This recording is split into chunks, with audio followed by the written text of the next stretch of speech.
Meus amados irmãos, abra a sua Bíblia no Evangelho de Lucas, capítulo 14, versículos 25 até o versículo 35. Vamos fazer aquela leitura que o pastor sempre gosta de fazer, alternada. A parábola acerca da providência. Ora, ia com ele uma grande multidão, e voltando-se, disse-lhe: Se alguém vier a mim e não aborrecer a seu pai, mãe, e mulher, filhos e irmãos e irmãs, e ainda também a sua própria vida, não pode ser meu discípulo. E qualquer que não levar a sua cruz e não vier após mim, não pode ser meu discípulo. Pois qual de vós, querendo edificar uma torre, não se assenta primeiro a fazer as contas dos gastos, para ver se tem com que acabar. Para que não aconteça que, depois de haver posto os alicerces, e não a podendo acabar, todos os que a virem comecem a escarnecer dele. Este homem começou a edificar e não pôde acabar. Ou qual é o rei que, indo à guerra, a pelejar com outro rei, não se assenta primeiro a tomar conselho sobre se com 10.000 pode sair ao encontro do que vem a ele com 20.000? De outra maneira, estando o outro ainda longe, manda embaixadores e dê condições de paz. Assim, pois, qualquer de vós que não renuncie a tudo quanto tem, não pode ser meu discípulo. Bom é o sal, mas se ele degenerar, com que se adubará? Nem presta para a terra, nem para o monturo, lançam-no fora. Quem tem ouvidos para ouvir, que ouça. Amém. Senhor, aplique a sua palavra aos nossos corações. Glória a Deus. Meus amados irmãos, vamos meditar nesse texto que fizemos a leitura. Texto, creio, conhecido dos irmãos, quando já ouvimos várias vezes, né? Cuidado quando começar, para não parar, precisa se concluir. Então vamos entender o que Jesus quis dizer com esse texto. Estamos iniciando um novo ano e sempre as orações da meia-noite para a virada do ano são as promessas para o ano vindouro. E quando chega o final do ano, quantas coisas inacabadas. Né? A gente olha para trás e percebeu que não concluiu nem um terço do que foi prometido.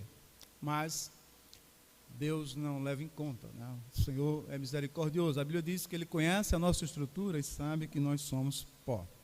E como um pai, Ele se compadece dos seus filhos. Meus amados irmãos, esse texto é interessante porque Jesus ele sai da região da Judéia e ele vai em direção a Jerusalém. Então Lucas é quem traça isso de maneira cronológica. A partir do capítulo 9, Jesus decididamente começa a descer para Jerusalém para a crucificação. Então, à medida que ele vai caminhando para Jerusalém, para a preparação de tudo que vai acontecer, ele vai fazendo milagres e maravilhas e também dando instruções aos seus discípulos. E uma dessas instruções é esta que nós acabamos de ler. O texto diz que uma grande multidão o acompanhava. E era sempre assim, onde Jesus estava havia as multidões. Então Jesus aqui começa agora a diferenciar e mostrar qual a diferença entre multidão e discípulo. Então ele começa a definir o padrão daquele que segue apenas o acompanhando. E o fato que isto foi verdade é que na hora da crucificação ele estava só. Então a multidão que o seguiu e o levou até Jerusalém, já quando ele é preso ali no Getsemane, diz que o texto, todos os abandonaram, até os próprios discípulos. Não é? Então veja aí que a multidão ela tem um papel secundário na trajetória de Jesus. Multidão, ela está ali só para cumprir aquilo que se pede.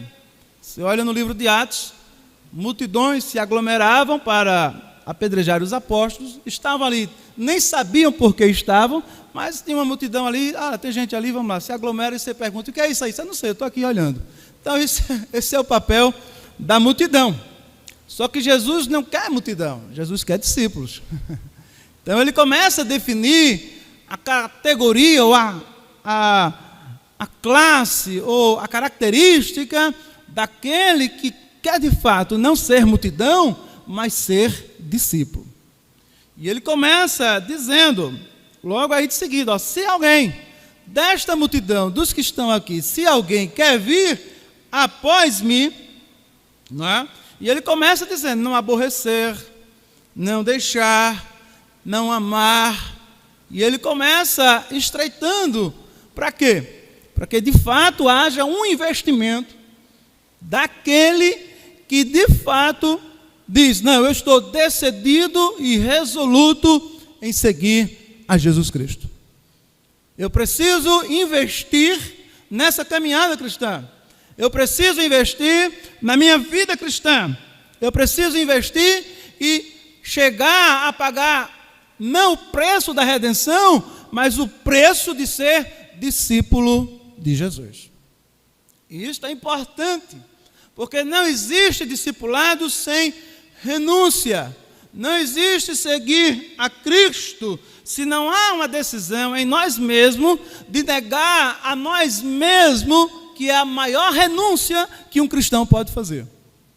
Às vezes tem facilidade de se renunciar a algo secundário, mas quando você olha e renunciar a você mesmo, os seus próprios desejos e os seus próprios interesses, essa é a maior dificuldade daqueles que se dispõem a seguir a Jesus. É a luta de todos nós aqui. Agora eu faço dizer o que diz o texto, vale a pena, porque no final a gente ouve o bendito de meu Pai.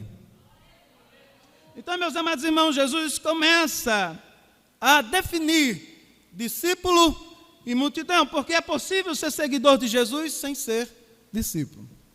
É possível você estar na igreja sem ser igreja. É possível você tomar o pão da ceia sem você ser membro do corpo de Cristo. Porque muitas vezes nós nos acostumamos aos rituais da igreja. Nós nos acostumamos a entrar na igreja, dobrar o joelho, a ser batizado, a comer o pão.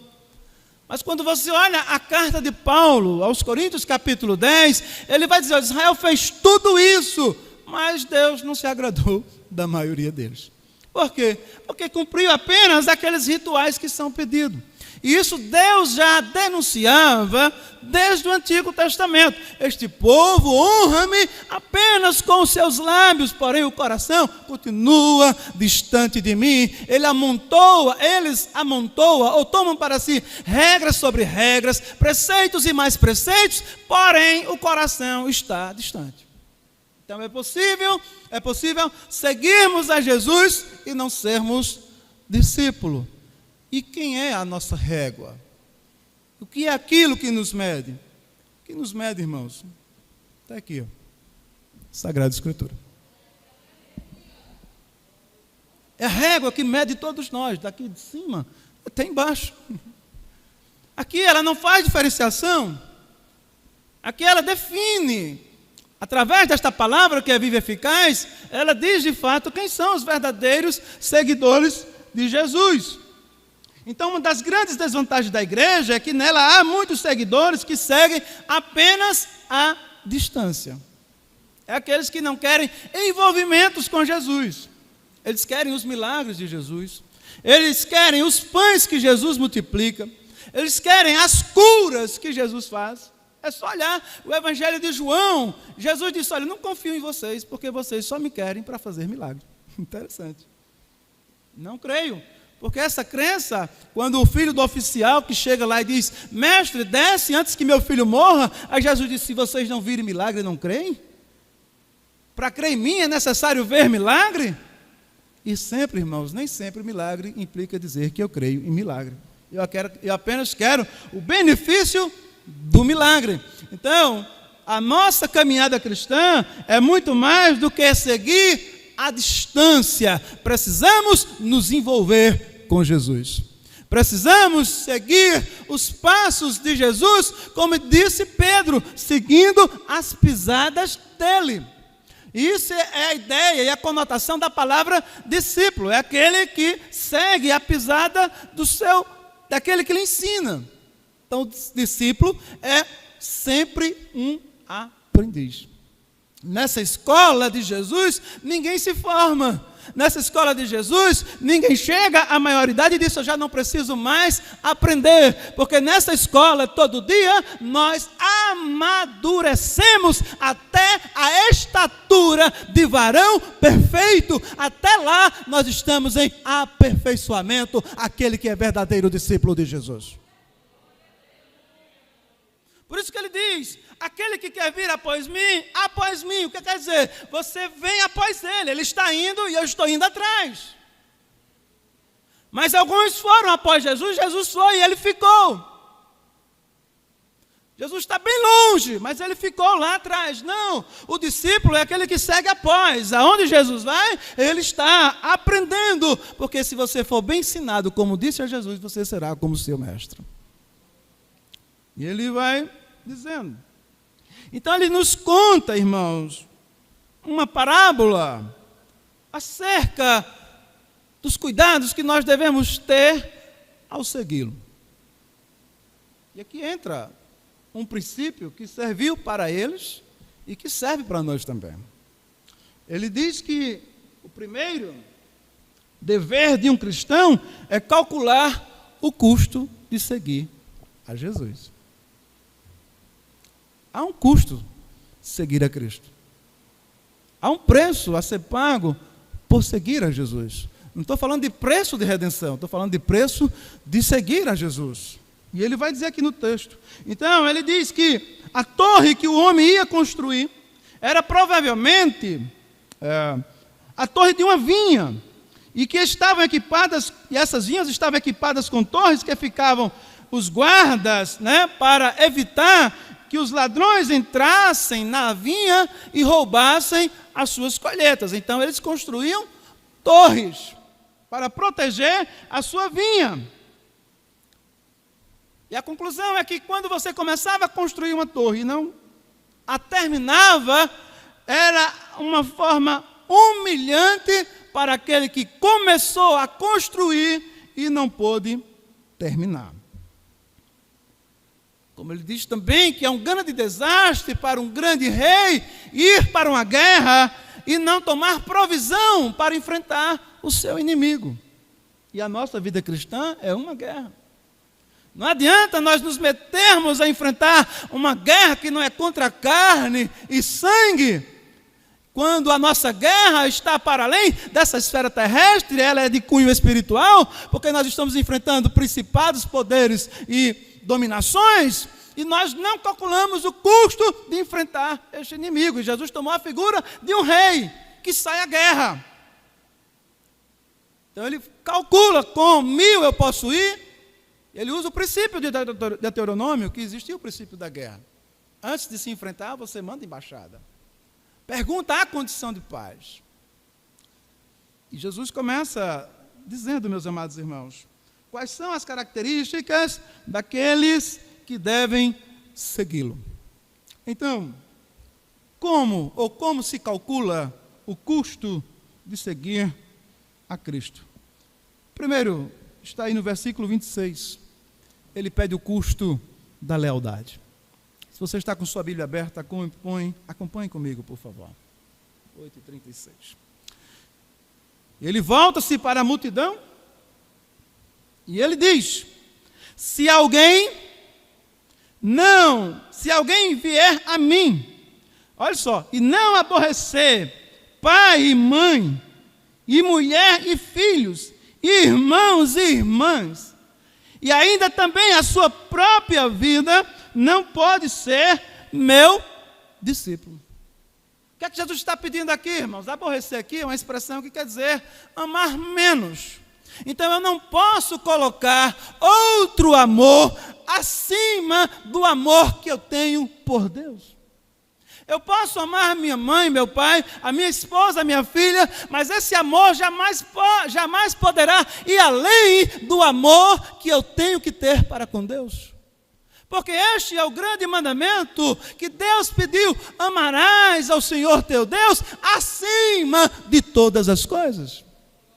E quando ele diz acima de todas as coisas, é acima de todas as coisas mesmo. Então eu não posso amar a Deus e escolher amor paralelos. Esta é uma guerra nossa, que somos discípulos de Jesus. Então às vezes quer meu filho mais do que Deus, quer a esposa mais do que Deus, a própria igreja mais do que Deus. Não, irmãos, o amor a Deus é o amor aonde nós devotamos a toda a nossa lealdade, porque foi Ele que mandou o seu Filho para pagar o preço de redenção por nós. Este é o custo do discipulado. O custo da lealdade. Mateus 10, 37, há um texto que diz: quem ama o pai ou a mãe mais do que a mim. Olha a expressão aborrecer aí, quando ele traz outra conotação. Não é digno de mim. E quem ama o filho ou a filha mais do que a mim, não é digno de mim. Então, qual é o custo de seguir a Jesus entre a multidão e o discípulo? É que a multidão não tem lealdade, mas aquele discípulo sabe porque está amando a Jesus. Para o tipo de evangelho que se prega nas igrejas hoje, isso aqui nem se fala. Porque nós vivemos um tempo de um evangelho sem compromisso, de um evangelho que não exige de nós a renúncia, de um evangelho que nos fala apenas as facilidades, de um evangelho que nos propõe apenas bênção e não o custo de seguir o abençoador. Precisamos demonstrar a nossa lealdade em seguir a Jesus Cristo, irmãos. Eu disse em uma certa pregação, eu desafio esses pregadores de igreja de prosperidade, desafio eles pregarem o custo de um discipulado, o custo de viver uma vida de santificação, o custo de sofrer por Cristo. É um desafio. E a gente vem para o reino de Deus, a gente vem na balada, né? Não, eu fui abençoado, eu recebi a bênção, a gente está indo. Mas nunca há conversão de fato e de verdade, irmãos. E a coisa pior é pregar para crente mal acostumado. Me desculpe. É mais fácil a gente converter um pecador do que um crente de 50 anos dentro da igreja. Porque ele se acostumou a fazer as coisas de dentro da igreja. Isso é uma luta que eu carrego todo dia. E todo dia eu digo: Senhor, converte o meu coração a Ti, para que eu seja convertido. É o que Deus diz lá em Lamentações: converte-nos, Senhor, e seremos convertidos, porque se Deus não operar este milagre, a gente continua inconverso. Amém, irmãos? Vamos fazer um voto para 2021, mais lealdade a Jesus. Vamos sair do círculo da multidão e ser discípulo de Jesus. A Bíblia diz que vocês não ainda sofreram até o sangue, assim em Hebreus. Vocês não sofreram ainda até o sangue, estão reclamando de quê? Mas olhe para aquele que suportou a cruz, não levando conta da ignomínia, mas suportou a cruz pela alegria que lhe estava proposta. Quem segue a Cristo pode sofrer aqui, mas há uma alegria proposta que jamais ninguém atirará de nós. Custo da lealdade. O custo da própria vida. Olha o 27. E quem não levar a sua cruz e não vier após mim, não pode ser o meu discípulo. É Jesus que diz. Então, quem diz que você é discípulo de Jesus não é o catecismo da igreja, meu irmão. Não é as regrinhas de 7 passos de uma igreja. Não, é bom, é. Mas quem diz que é discípulo somos nós, quando nos adequamos à palavra de Deus. Será que a minha vida está acima dos interesses de Deus, ou os interesses de Deus estão aquém da minha vida? A gente aqui na América, a gente não sofre por ser cristão. Outras coisas a gente... Mas você lê um livro que tem Para que serve Deus, do Filipenses, Ele vai falar de cristãos que vivem a 200, 300 metros escondidos em cavernas, porque pagam um alto custo por ser crente. E sabe qual é a oração deles lá? É que eles não sejam como os crentes da América, que não têm compromisso. Interessante. Eles dizem, olha, nós não queremos que a perseguição acabe, porque nós temos medo de ficar como a igreja da América, uma igreja sem compromisso, uma igreja que segue a Deus assim só pelas benesses que eles nos oferecem. Então isso de fato se aplica a esses irmãos.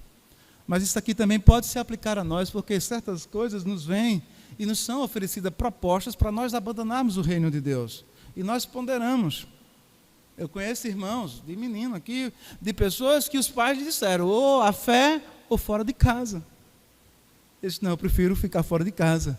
Aí se cumpre, quando meu pai e minha mãe me desamparar, o Senhor me acolherá.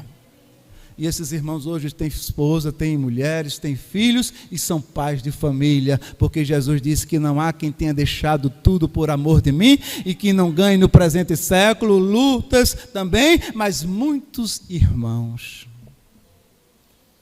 Então, meus amados irmãos, o custo da própria vida, quando nós lemos 1 Coríntios, capítulo 15, versículo 31, Paulo tem um texto. 1 Coríntios, capítulo 15, versículo 31.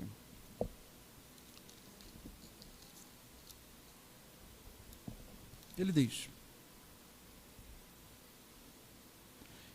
olha só, eu protesto que cada dia morro. Que versículo bom de decorar, irmãos. Eu protesto com mim mesmo que cada dia eu morro, gloriando-me em vós, irmãos, por Cristo Jesus, nosso Senhor. Então Paulo diz, todo dia eu esmurro o meu corpo. Por isso que ele disse lá em Gálatas 2:22, já não vivo eu, mas Cristo vive em mim, porque eu morro todo dia crucificando-me com Cristo. O custo de não amar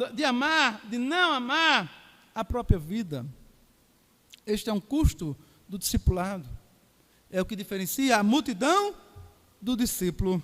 Versículos ainda. O custo de abandonar o pecado. Aí nós temos Isaías 55, versículo 7. Quando o Senhor pede lá, através do profeta, a nação de Israel. Onde ele diz, deixe o ímpio o seu caminho, e o homem maligno os seus pensamentos, e se converta ao Senhor, que se compadecerá dele, e torne para o Senhor, e torne para o nosso Deus, porque é grandioso em perdoar. Há o custo, meus amados irmãos, também nessa caminhada de discípulo, de abandonarmos o pecado. Não é possível que os nossos pecados um dia perdoados em Cristo seja agora a nossa ou o nosso companheiro de caminhada. Não, irmãos. Quem está em Cristo, todas as coisas passaram, as coisas antigas passaram e eis que tudo se fez novo. Então o pecado já não faz parte da bagagem daquele que é discípulo de Jesus. Olha o que Pedro diz na sua carta, amados, não estranheis a ardente prova que vem sobre vós, para vos tentar, para vos provar, como se coisa estranha se vos acontecesse. Mas ele conclui dizendo, mas alegrai-vos no fato de serem participantes das aflições de Cristo, para que também na revelação da sua glória vos regozijeis e vos alegreis. Então, qual é o custo de abandonarmos o pecado? É que na vinda de Cristo, nós nos alegraremos e nos regozijaremos. Meus amados irmãos, então, essa é uma das grandes questões hoje para os discípulos de Jesus. É ter que sair da multidão e entrar na fileira de discípulos e seguir as pisadas do Mestre. Quando você olha para o Antigo Testamento, quem que a gente encontra? O primeiro patriarca, Abraão. Qual foi o custo que ele teve? Deixar a sua pátria, deixar a sua família. Foi o que o Senhor disse? Abraão, sai da tua terra, do meio da tua parentela, para uma terra que eu te mostrarei. E o texto diz, e saiu, pois, Abraão para onde o Senhor lhe tinha mandado. Custou para Abraão. E como custou? Se você ler toda a trajetória, você vê que custou. Mas o preço foi glorioso. Hoje Abraão é o nosso pai na fé. E o escritor aos Gálatas diz, Paulo diz, que nós somos crentes na mesma fé de Abraão. Então quem recebeu a fé de Abraão, também tem que ter a mesma disposição de quando o Senhor disser, eis-me aqui, de chamar, nós estamos prontos para dizer, eis-me aqui, Senhor. E se preciso sair. Não é possível vivermos na igreja e ainda, irmãos, compactuarmos com as coisas que são do mundo. Não é possível. Estava pregando ontem lá no BTN3, na carta de Pedro, que nos chamou de estrangeiros. E nós somos estrangeiros e peregrinos aqui. O mundo tem que olhar para a igreja e nos ver como os peregrinos e estrangeiros. Mas a gente não está mais estrangeiro, a gente está muito associado. A gente não consegue mais diferenciar quem é e quem não é, irmãos. Mas o mundo tem que olhar para nós e dizer, que povo estranho, estranho mesmo, porque a nossa pátria está nos céus, de onde aguardamos o nosso Senhor e Salvador Jesus Cristo.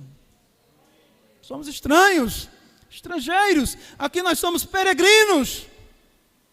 Aqui nós estamos de passagem e nós devemos viver a nossa vida à luz da eternidade, sabendo que tudo aqui é passageiro. Tudo passa. Mas aquele que faz a vontade do Senhor permanece para sempre. Lembrem-se de José. 2 anos de prisão por um crime que não cometeu. Quanta renúncia. Já pararam, irmão? José, hebreu. É vendido pelos ismaelitas para o Egito. Uma língua diferente. Imagine lá. Sem saber falar a língua. Já pensou? A comunicação de José, quanto foi sofrível? Costumes diferentes. E José teve que se adaptar a tudo isso, sem dever nada. Olha o custo, olha o quanto lhe custou ser governador do Egito. Deus lhe deu os sonhos, mas Deus não lhe disse como seria a caminhada até o trono. O Senhor aparecer para nós, Hernando, qualquer um de nós aqui, você tem essa graça de o Senhor lhe aparecer e lhe oferecer a presidência do Brasil. Mas ele não lhe disse como será a sua chegada até lá. E Deus não disse a José como seria. Mas o certo é que José no final disse, vós me vendestes, vós fizeram tudo isso, vocês fizeram tudo isso comigo, mas saibam, foi o Senhor quem me mandou para cá. Então Deus usa meios secundários para que o seu propósito primário seja estabelecido. Na caminhada do cristão, Deus usa meios secundários para que o seu propósito primário, que é formar o caráter de Cristo em nós, seja cumprido em nós. Quais meios? Eu não sei. Porque a experiência de cada um aqui é a experiência de cada um. Com alguns Deus trabalha de um jeito, com outros Deus trabalha de outros jeitos. Mas eu não sei quais são os meios secundários que Deus está usando para trabalhar na sua caminhada de discípulo. Eu não sei quais os meios ele está utilizando, se uma perseguição familiar, se uma perseguição no trabalho, se dentro da própria casa, se uma coisa ali, uma coisa, não sei. Mas se há propósito de Deus, irmãos, de formar o caráter de Cristo em você, submeta-se à vontade do Senhor, porque assim são definidos aqueles que seguem a Jesus Cristo. Deus usa meios secundários para que sua providência primária seja estabelecido, como foi na vida de José, como foi na vida de Moisés. Hebreus diz que ele deixou tudo, os prazeres do Egito, pela alegria que lhe estava proposta. Desprezou os prazeres do Egito, os manjares, toda a ciência, o que você imaginasse. De ciência da época, Moisés era. De engenharia civil até a engenharia da agricultura, a agrimensura, meu irmão, matemática, física, ele sabia porque ele foi treinado em todas as ciências do Egito. Mas ele abriu mão de tudo isso para caminhar 40 anos com o povo, mas Moisés viu o mar vermelho se abrir, Moisés viu pragas de Deus consumir o Egito, Moisés viu maná caiu do céu, Moisés viu cordonizes caiu do céu, Moisés viu água sair da rocha, Moisés viu labareda de fogo seguindo o povo durante 40 anos, Moisés viu uma nuvem que guiou o povo, Moisés viu a face de Deus. Glória a Deus. Há custo, mas há o benefício da presença do Senhor, que disse: eis que estou convosco todos os dias, até a consumação do século. Deus caminha conosco na nossa caminhada.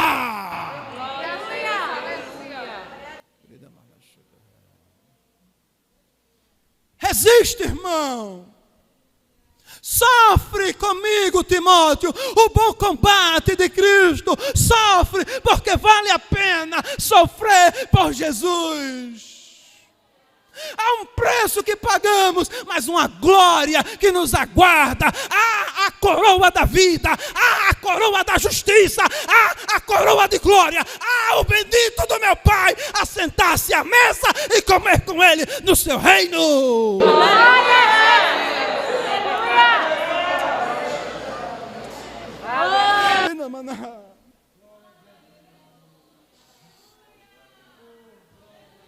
Toma essa cruz, segue que vale a pena, segue que vale a pena. Não creia que vai melhorar, pode ser que melhore, mas se piorar, segura a cruz, segura a cruz. Segue, pois, Jesus, que o céu é certo.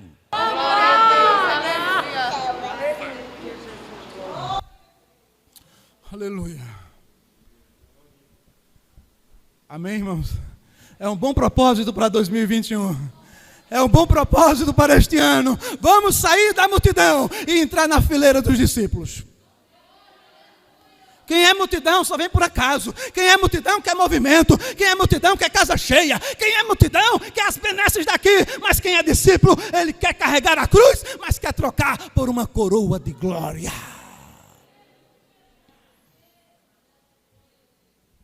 A cruz precede a coroa. Guarde isto. Moisés viu tudo isso. E sabe, irmãos, quando a nuvem parou, sabe quando o fogo parou, a tocha de fogo, sabe quando o maná parou? Quando eles entraram na terra prometida. Isso nos implica dizer que até nós entrarmos na nossa terra prometida, não faltará a provisão de Deus na nossa vida.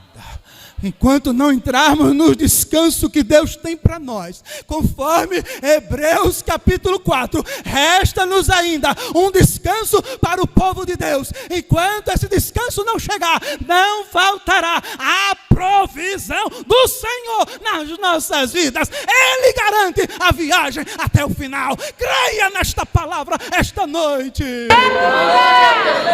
Glória a Deus. Aleluia. Sadraque resolveu não se curvar. Preferiu ser jogado. Interessante que a versão atualizada diz: e se Deus quiser livrar, Ele livra. E se Ele não quiser, a gente também não adora. O resultado os irmãos já sabem. Né? Eles viram o quarto homem da fornalha. Irmãos, para cada resistência nossa há uma provisão de Deus. Para cada não que nós damos ao mundo, há um suprimento da parte de Deus para nós. A cada necessidade crucificada, há a provisão do Senhor para nós. Creia, porque o Senhor não nos abandonará. Daniel, uma noite na cova dos leões, mas não deixou de orar. Quando saiu a sentença, Daniel pegou a sentença e foi orar. E Daniel viu o que, irmãos? Deus enviar um anjo e fechar a boca do leão. Quantos leões Deus não tem fechado a boca Porque nós dizemos, não, eu vou para a cova, mas eu não adoro. Eu vou para a cova, mas eu mantenho a minha vida de oração. Eu vou para a cova, eu sei que vai chegar um anjo lá, nem que seja no último minuto, mas ele chega lá e você não perece. A gente nem sabe, irmãos, mas Deus tem batalhado pela sua igreja. Você não tem percebido, mas o Senhor tem enviado anjos constantemente sobre os seus filhos e fechado boca de leões. Você vai terminar 2021 e o Senhor pelejando pelo seu povo. Estevão, apedrejado. Por quê? Porque pregou o evangelho. Irmão. Pregou o evangelho. E lá apedrejado, qual foi o benefício que ele teve? Depois de estar ali ensanguentado, ele viu os céus abertos. Olha, irmão, se Deus mostrar as melhores coisas, primeiro a gente já não quer mais. Então Deus guarda o melhor para o final mesmo. Deus guarda as pedradas, Deus deixa vir as injúrias, Deus deixa vir as calúnias, Deus deixa vir o disse-me-disse, Deus deixa vir o sinédrio, e Deus vai deixando e vai deixando, mas no final Ele abre os céus e a gente vê Ele assentado e a gente diz, Senhor, perdoa-lhes e não lhes impute este pecado, e havendo dito isto, expirou. Antes do céu aberto, pedradas, não, irmãos, Paulo custou-lhe a vida. E João, com 95 anos aproximadamente, ou 90, foi exilado na ilha de Patmos para um senhor de 90 anos que não era de alta periculosidade para a sociedade de Roma. 90 anos, só porque pregava a palavra. E o imperador Domiciano joga ele lá na ilha de Patmos. Para Roma, imprestável. Mas para Deus, não. Eu vou lhe dar visões e você vai começar a escrever cartas aqui. O seu exílio não é para sofrimento, o seu exílio é para revelação. Para lá você não serve, mas para mim você me será muito útil, João. Abre, sobe para cá e eu hei de te mostrar as coisas que em breve acontecer. E João viu, irmãos, do início até o final. João viu até a noiva do Cordeiro descendo e sendo ataviada e entregando a seu esposo. Que maravilha, irmão. João não teve. Que glória! João não viu a nova Jerusalém. Eu vi como tendo sido morto, como um cordeiro que havia sido morto antes da fundação do mundo. João viu. Sobe para cá. João viu. Quando ele desceu em um cavalo branco, que desceu velozmente para reinar, e na sua coxa estava escrito, Rei dos reis e Senhor dos senhores. Os seus olhos são como chama de fogo, a sua veste é como a branca lã, os seus cabelos brancos como a neve, na sua totalidade. João viu a Jesus.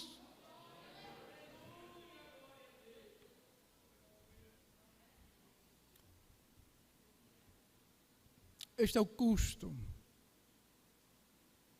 Este é o benefício de quem segue a Jesus. Pararei por aqui. Depois eu prego sobre a torre e sobre o rei. Mas, se você começou, termine. Se Cristo te chamou, siga, que o final é certo e glorioso. Que Deus nos abençoe.